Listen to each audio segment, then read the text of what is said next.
अस्सलामुअलैकुम की हाल चाल है ਤੁਹਾਡਾ ਸਾਰਿਆਂ ਦਾ। ਉਮੀਦ ਕਰਨੀ ਤੁਸੀਂ ਸਭ ਠੀਕ ਹੋਵੋਗੇ।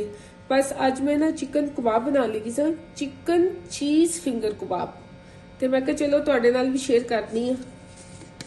ਤੇ ਇਹਦੀ ਸਭ ਤੋਂ ਪਹਿਲੇ ਮੈਂ ਚਿਕਨ ਲਾਂਗੀ। ਥਾਈ ਦਾ ਚਿਕਨ ਲਿੱਤਾ ਹੈ। ਇਹ ਚਿਕਨ ਮੇਰਾ 2 ਕਿਲੋ ਹੋਏਗਾ। ਉਸ ਤੋਂ ਬਾਅਦ ਨਮਕ, ਕਾਲੀ ਮਿਰਚ ਤੇ ਦੜਾ ਮਿਰਚ ਲਾਂਗੀ ਤੇ ਧਨੀਆ ਪਾਵਾਂਗੀ। चिकन मेरा 2 किलो होएगा। 2 चम्मच में नमक पावांगी। उस तो बाद काली मिर्चा पावांगी। नमक मिर्च तुसी अपने हिसाब नाल सेट कर सकते हो। अगर तुहानू ज्यादा लग रही है तो तुसी घट कर सकते हो, घट लग रही है तो तुसी ज्यादा कर सकते हो। इस तो बाद कुटियां लाल मिर्चा पा देंगी। ए देखो जी, ए चलियां गई। मेरा चिकन ज्यादा है, इस चम्मच भी छोटा है।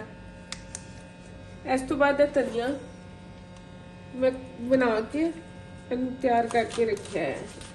यह धनिया चला जाएगा अंदर।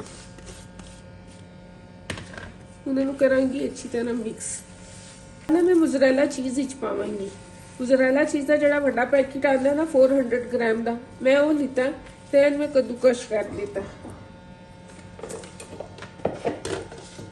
देखो ए वाली जी चीज है ना, यह भी जाएगी इहदे अंदर। चली गई इहदे अंदर। तो बाकी हुण मैं वो करांगी अच्छी तरह मिक्स।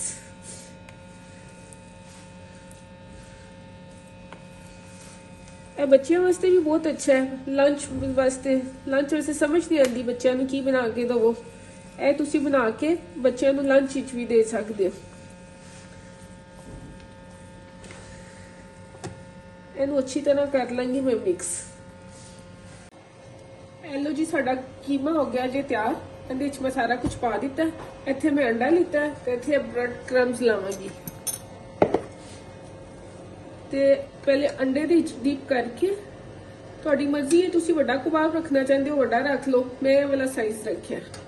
ਤੁਸੀਂ ਜ਼ਿਆਦਾ ਵੱਡਾ ਕਰਨਾ ਚਾਹੁੰਦੇ ਹੋ ਤੇ ਉਹ ਵੀ ਤੁਸੀਂ ਕਰ ਸਕਦੇ ਹੋ। ਇਹ ਤੁਹਾਡੀ ਆਪਣੀ ਮਰਜ਼ੀ ਹੈ।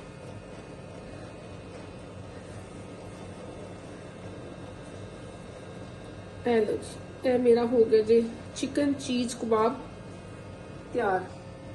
इसी तरह बस मैं 1 बाय 1 सारे कबाबा को कोट कर लाँगी ते फिर इन फ्राई करांगी।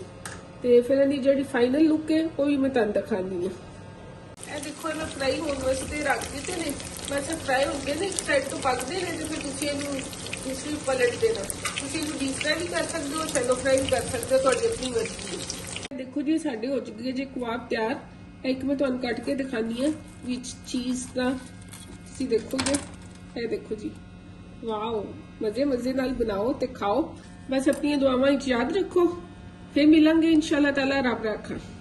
हसदा रवे पंजाब, सदा वसदा रवे पंजाब।